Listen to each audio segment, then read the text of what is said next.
ତେବେ ବାଇବେଲ ମଧ୍ୟରେ ସର୍ପପୂଜାକୁ ଜାଣିବା ନିମନ୍ତେ କେଉଁଠି ଲେଖା ଅଛି ତାହାକୁ ଜାଣିବା ନିମନ୍ତେ ଆପଣମାନଙ୍କ ପାଖରେ ଯଦି ବାଇବେଲ ଅଛି ତେବେ ମୋ ସହିତ ଆପଣ ଖୋଲନ୍ତୁ ଦ୍ୱିତୀୟ ରାଜାବଳୀ ତାର 18 ପର୍ବ 1 ପଦରୁ ଆମେ ପାଠ କରିବା 4 ପଦ ପର୍ଯ୍ୟନ୍ତ। ତେବେ ମନ ଧ୍ୟାନ ଦେଇକି ଶୁଣନ୍ତୁ, ତେବେ ଆପଣ ଜାଣିପାରିବେ। ଦ୍ୱିତୀୟ ରାଜାବଳୀ 18 ପର୍ବ 1 ପଦରୁ 4 ପଦ। ଏଠାରେ ଲେଖାଯାଏ 1 ପଦ।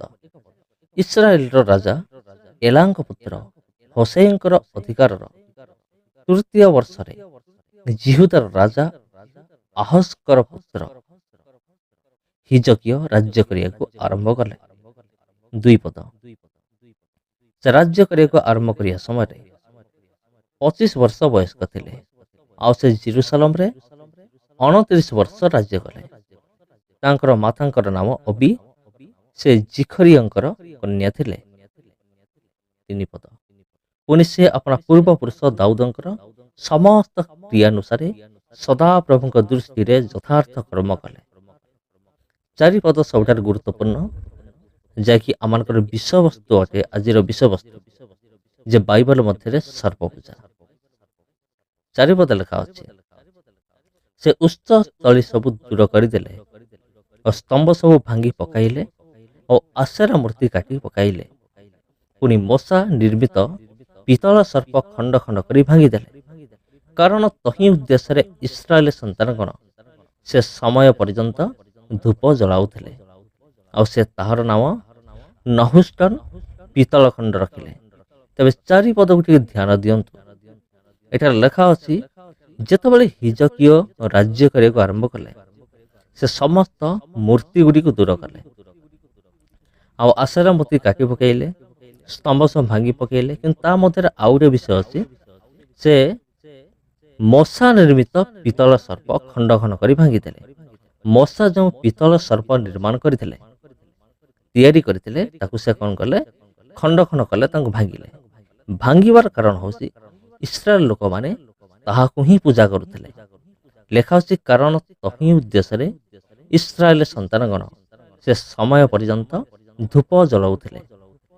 ସେମାନେ କ'ଣ କରୁଥିଲେ? ମଶା ଯେଉଁ ପିତଳ ସର୍ପ ନିର୍ମାଣ କରିଥିଲେ, ତାକୁ ସେମାନେ ଧୂପ ଜଳେଇକି ତା ଉଦ୍ଦେଶ୍ୟରେ ସେମାନେ ଉପାସନା କରୁଥିଲେ, ପୂଜା କରୁଥିଲେ।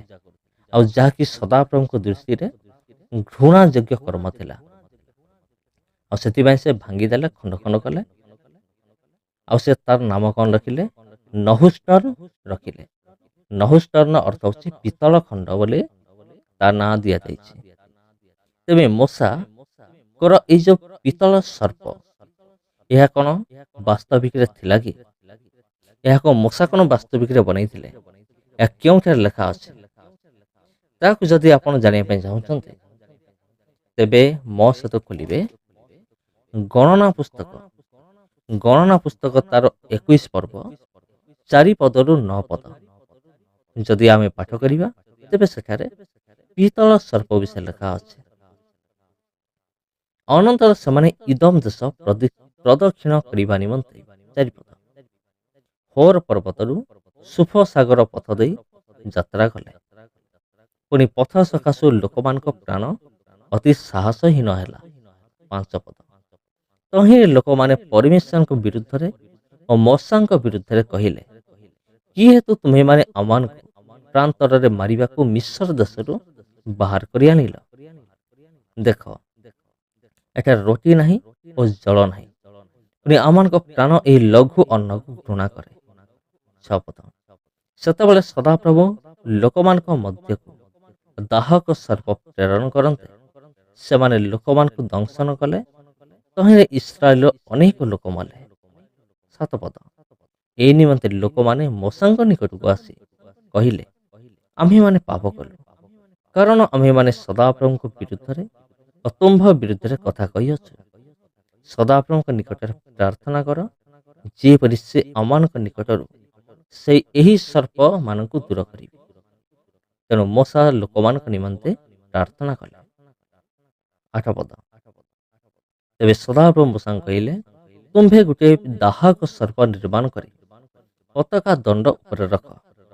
ତହିଁରେ ସର୍ପ ଦ୍ରଷ୍ଟ ପ୍ରତ୍ୟେକ ଲୋକ ତାହା ପ୍ରତି ଅନେଇଲେ ବଞ୍ଚିବ। ତ ମଶା ପିତ୍ତଳର ଏକ ସର୍ପ ନିର୍ମାଣ କରି ପତାକା ଦଣ୍ଡ ଉପରେ ରଖିଲେ। ତହିଁରେ ସର୍ପ କୌଣସି ମନୁଷ୍ୟକୁ ଦଂଶନ କଲେ ସେ ସେହି ପିତ୍ତଳ ସର୍ପ ପ୍ରତି ଦୃଷ୍ଟିପାତ କରନ୍ତେ ସେ ବଞ୍ଚିଲା। ତେବେ ପ୍ରିୟ ବନ୍ଧୁଗଣ, ଏଠାରେ ଏକ ଘଟଣା ଘଟିଅଛି। ଇସ୍ରାଏଲ ଲୋକମାନେ ଥିଲେ ଶକ୍ତ ଗ୍ରୀବ ଲୋକମାନେ, ଯେଉଁମାନେ କି ସଦାସର୍ବଦା ପରିମେଶନଙ୍କ ବିରୁଦ୍ଧରେ, ମଶାଙ୍କ ବିରୁଦ୍ଧରେ ସେମାନେ ବଚସା କରୁଥିଲେ ଏବଂ ଦଣ୍ଡ ମଧ୍ୟ ପାଉଥିଲେ। ତଥାପି ସେମାନେ ପରିବର୍ତ୍ତନ ହେଉନଥିଲେ। ତାଙ୍କ ହୃଦୟ ଏହିପରି କଠିନ ଥିଲା, ସେମାନେ ସଦାପ୍ରଭୁଙ୍କ ବିରୁଦ୍ଧରେ କଥା କହିବା ପାଇଁ ମଧ୍ୟ ପଛଘୁଞ୍ଚା ହେଲେ ନାହିଁ। ତେବେ କ'ଣ ହେଇଛି?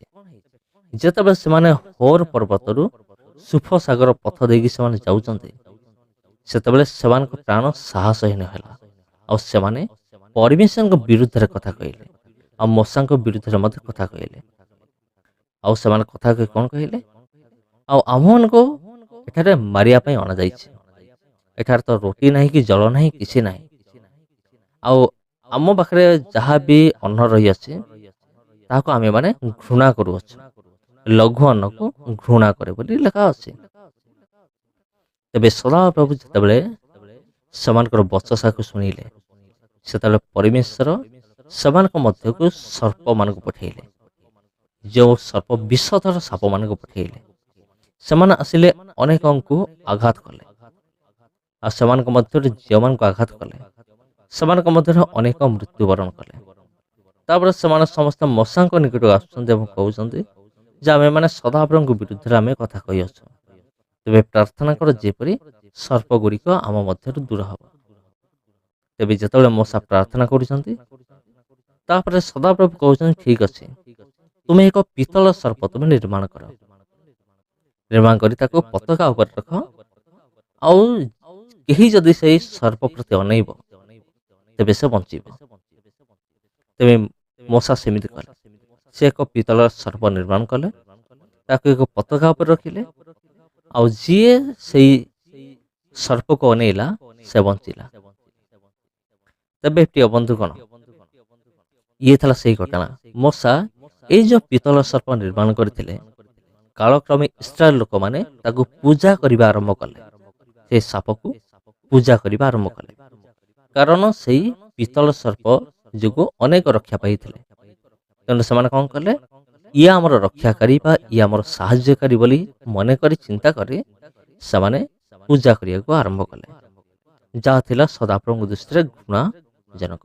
ତେବେ ହିଜକିୟା ରାଜା ଯେତେବେଳେ ରାଜ୍ୟ କରିବାକୁ ଆରମ୍ଭ କଲେ, ସେ ସମସ୍ତ ବିଷୟ ଦୂର କଲେ, ଆଉ ସେ ପିତ୍ତଳ ସର୍ପକୁ ଭାଙ୍ଗି ଖଣ୍ଡ ଖଣ୍ଡ କଲେ ବୋଲି ଲେଖା ଅଛି। ତେବେ ଖ୍ରୀଷ୍ଟରେ ପ୍ରିୟ ଭାଇ ଏବଂ ଭଉଣୀମାନେ, ପିତ୍ତଳ ସର୍ପ, ମଶାଙ୍କର ପିତ୍ତଳ ସର୍ପ, ଯାହାକି ଏକ ସତ୍ୟ ଘଟଣା ଅଟେ। ଆଉ ତେବେ ଇଏ ଥିଲା ବାଇବେଲରେ ସର୍ପ ପୂଜା। ତେବେ ଅନେକ ବାଇବେଲ ଜ୍ଞାନୀ ମାନେ ସେମାନେ ମଶା ଯେଉଁ ପତାକା ଲଗେଇଥିଲେ, ଯାହା ଉପରେ ପିତ୍ତଳ ସର୍ପ ରଖିଥିଲେ, ତା ସହିତ ଯୀଶୁଙ୍କ ସହିତ ତୁଳନା କରନ୍ତି। ଅନେକ ତୁଳନା କରିବାର କାରଣ ହେଉଛି, ଯେପରି ପିତ୍ତଳ ସର୍ପକୁ ଅନେଇକି ଅନେକ ଯେପରି ରକ୍ଷା ପାଇଥିଲେ, ସେହିପରି ଯିଏ ପ୍ରଭୁ ଯୀଶୁ ଖ୍ରୀଷ୍ଟଙ୍କର କ୍ରୁଶକୁ ଅନେଇବ, ବିଶ୍ୱାସ କରିବ, ସେ ଉଦ୍ଧାର ପାଇବ।